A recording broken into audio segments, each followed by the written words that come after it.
What's up, guys? Paulie Malinaji for Paulie TV. We had a packed night of boxing tonight. Man, first of all, you know what? Let's go with the ESPN fight. Ray Ford and Kolmatov. Crazy WBA featherweight title fight. Such a good fight. Back and forth action. I know this was probably like the less hyped of mainstream wise of the fights tonight, as most of the mainstream went with the Jake Paul fight. But honestly, the hardcore boxing fans know what I'm talking about. This fight was a good fight, and Ray Ford showed skill, grit, determination. Kolmatov did too, but Ray Ford really fighting on a top-ranked show when his promoter lost the purse bid, in kind of an enemy territory, so to speak. He was behind in the fight, showed that combination of all those characteristics to pull out his first world championship, and what a way to pull it out. In the end, with the stoppage in the 12th round, he was down on 2 scorecards, so he was not going to win the world championship had he not got that stoppage. So really cardiac kids type of stuff, man, for Ray Ford to win that world championship in that way. This is the kind of thing storybook type of legendary stuff gets made of. I thought it was a good fight. 2 southpaws really boxing well, exchanging well. Back and forth fight. I thought Kolmatov got off to a good start, but Ford kind of started closing the gap. Sharp fighting, sharp counter punching. The finishing salvo really was interesting as he hurt Kolmatov, and then it seemed like he got a knockdown, and it just seemed like the referee didn't call it a knockdown. I mean, definitely didn't call it a knockdown. And I think that might have actually hurt Kolmatov more, because if you look at it looking back, if Kolmatov would have got that knockdown called, he would have got an 8 count. And that 8 count might have spared him the ability to get to the end of the fight and actually won him. And then if it would have went to the scorecards, he would have still been up by a point on 2 scorecards. He would have won the fight. So not getting that when he went down, not having that called a knockdown actually cost Kolmatov the fight, and it actually helped Gray. When probably in the moment you're probably thinking, man, this referee just robbed this guy of a knockdown. That might come back to haunt him on the scorecards. In fact, had Kolmatov got to take the time for an 8 count instead of getting up right away after it was called a slip and having to fight right away, he may have survived, bro. He may have survived the round, which I found kind of interesting, because if he survives the round even after a knockdown, he becomes a world champion. But instead, the referee calls it a slip or a push down or whatever. Kolmatov was clearly still hurt, even if it was, borderline, because he was hurt before he got pushed down. And then, in the finishing salvo, Ford put it together some nice punches, some missed, some landed, but it was a nice uppercut that really sent Kolmatov reeling. And then he kind of chased him down, and Kolmatov turned his back. And once you turn your back, I mean, you kind of leave the referee no choice, and you got to stop the fight. He turned his back up against the ropes, didn't really think to hold. By that point, being that the first knockdown wasn't called a knockdown, he actually could have afforded a knockdown. He could have afforded to go down and taken an 8 count there too. But obviously, hindsight is 20/20. Terrific win for Ford. I think his first name is Ray. But a terrific story. Another East Coast world champion. Jersey now has 2 world champions, because Shakur Stevenson, right, is also a world champion. So Jersey in the house with two world champions.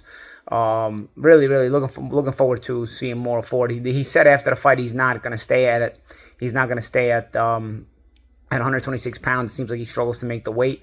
For anybody that saw Eddie Hearn's Instagram, it's interesting how he ended up signing Ford. He signed Ford where they spoke when he was an amateur through DMs when he was getting ready. I guess he was getting ready for the Olympics. Maybe he was an alternate. I'm not quite sure of the story, but they kind of spoke over the DM, and then all of a sudden he signed him. And that is Eddie Hearn's first American made and brought up world champion from America, from the amateurs to from his pro debut to a world champion. That is the first American world champion that he has completely cultivated from his pro debut to a world championship. So congrats to Ford and Eddie Hearn for that win. Really spectacular stuff, and it's the kind of stuff that you really like I said, storybook kind of stories are made of, man. It's gonna be one of the running for fight of the year, maybe even KO of the year, because again he was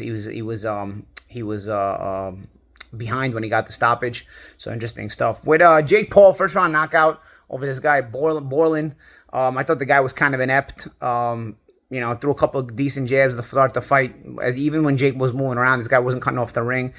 Jake is getting better, but Jake still kind of extends himself too much at distance when he doesn't need to. Like this guy, for example, who's not really that good of a fighter, Borland, when you're stepping around the ring, you don't have to create so much separation. You can stay right. You can kind of get the gist where you're separated from punching distance, but not so much separated to where you then got to step back in. It's sort of a beginner sort of error, or at least an error you make because you're not 100% comfortable in the ring yet with your distances. I notice Jake still makes that mistake. It's obviously not a mistake that's going to cost him at this level. Yes, Borland was a pro boxer, but he hadn't been active in a while, and he hadn't gotten his wins against a high level. Still, nonetheless, I'll stick with what I always say about Jake. Jake had no amateur experience, and so this is kind of par for the course. It is only when he starts calling out guys like Canelo that it sounds a little bit ridiculous. But honestly, the way Canelo doesn't want to fight anybody who's a threat at this point, Canelo is 1 foot out the door. And 1 foot out the door, I could actually see Canelo when he puts both feet out the door, just fighting Jake as sort of a money-making routine when he retires and vacates the titles. I could easily see Canelo doing that, because Canelo at this point doesn't want to fight any of the top names, at least not the biggest threats to him. I think he probably won't fight Jake right now, but I could see Canelo ended up fighting Jake once he retires. It wouldn't be a title shot for Jake. Obviously, Jake wouldn't even be able to make 168 pounds. But it would be something that people would buy and probably order at that point. Whenever that time comes. But Jake is now nowhere near ready for that right now. Again, the move up the ladder continues. Honestly, at this point, really, the YouTuber that he fought, Fury's brother, Tommy Fury, is probably the best opponent he's fought so far still, and he beat him. But also, the guy from England, I forget his name now. I imagine it's slipping my name. The YouTuber from England who's really famous. Man, I'm actually forgetting his name. You imagine, I don't follow these YouTubers. Somebody help me out in the comments, guys. But I think that's probably maybe his most difficult fight. Yeah, I mean, Tommy beat both of them. So Tommy obviously is the most difficult fight. But if they fight each other, I mean, at this point, I think even that guy beats some of the opponents Jake is finding, even the boxing guy opponents that Jake is finding. So you might as well fight that guy. Damn, I can't remember his name. Guys, help me out in the comments. But, he's famous, the YouTuber guy. And he, like I said, he's also got one loss to Tommy Fury. I mean, I think I would assume eventually you're looking for a rematch with Tommy Fury. I would assume both of them would be. So I think even Tommy Fury lines his pockets if he has an option to rematch both of these guys. But again, that's enough on the YouTuber tip. Nice win for Jake Paul. I didn't think a lot of the shots landed in the final salvo, but Pabon is a little bit of a homer, Luis Pabon. I felt he stopped the Pitufo Diaz fight early, too, in the undercard. The Pitufo Diaz, not that Pitufo Diaz was going to lose anyway, but that kid got up right away. I mean, that kid, he got scored it was 2 knockdowns he scored, but that kid, I forgot his name, too, Hardly or something. He got up right away. The commentators didn't even mention it. They made like it was like a KO of the year type of knockout. Dude, the guy got up, he was complaining about the stoppage. I don't understand that. But Pabon went for the stoppage right away, and then even in the main event, what ended up being the main event, he ended up, I felt he stopped it a little too early, but it didn't seem like Borland wanted to fight anyway. He didn't complain or anything like that, unlike Pitufo's opponent, who actually was complaining, but no mention was made of that either. But so no, not to super criticize Luis Pabon. I never really had him. I don't think I ever had him as a ref, but I find him to be a little bit of a homer at times. I've noticed it about him. But whatever. In the end, it wouldn't have made a big difference. Both of those guys would have probably ended up winning anyway.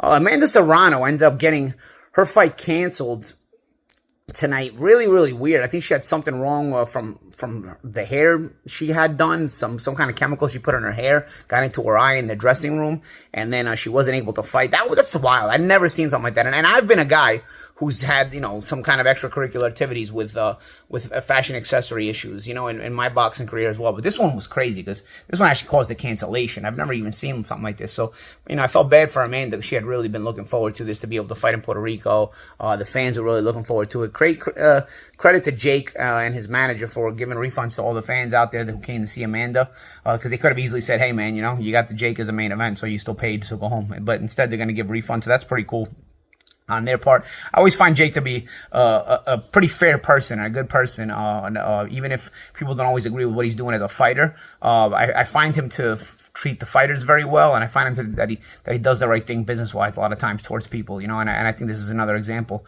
in him giving the refund back to the fans tonight in Puerto Rico.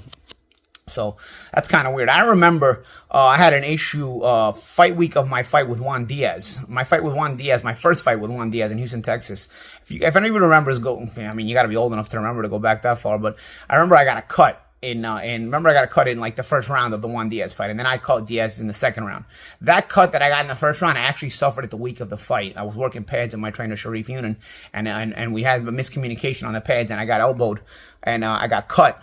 And so we kind of put we put that stuff. I think it's called new glue or something like that, or something like that. I forgot what the stuff was called. Now we covered it with makeup for the physical after the weigh-in, so that the doctor wouldn't say I couldn't fight, you know. And the doctor didn't notice it, but of course in the first round it opened up right away. But then, you know, like I said, that fight evolved into a pretty entertaining fight for the fans too.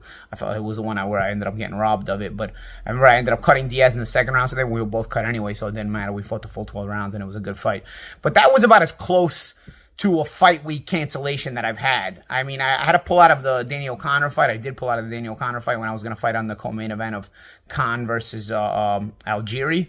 I ended up pulling out of that fight. I got cut 2 weeks before the fight. But as far as a fight week, I mean, this was a fight night cancellation. That was crazy. I mean, it was so confusing. Must have been so confusing because they didn't really announce it until it was almost time for Amanda to fight, which was kind of wild, you know. But that's how it goes, man. You know, let me know what you guys think in the comments about all the events tonight. You know, that Ford and Kolmatov fight, I hope you guys saw it, because that was a really, really terrific fight. And if you didn't see it, def check it out on YouTube or wherever else you can find it, because super, super terrific fight. Congratulations to that kid Ford, man. He seems like a good kid, and just a terrific fight. It's gonna be a contender for Fight of the Year or at least KO of the Year or whatever. One of those awards for sure, man. And a terrific, terrific way to win your first world championship.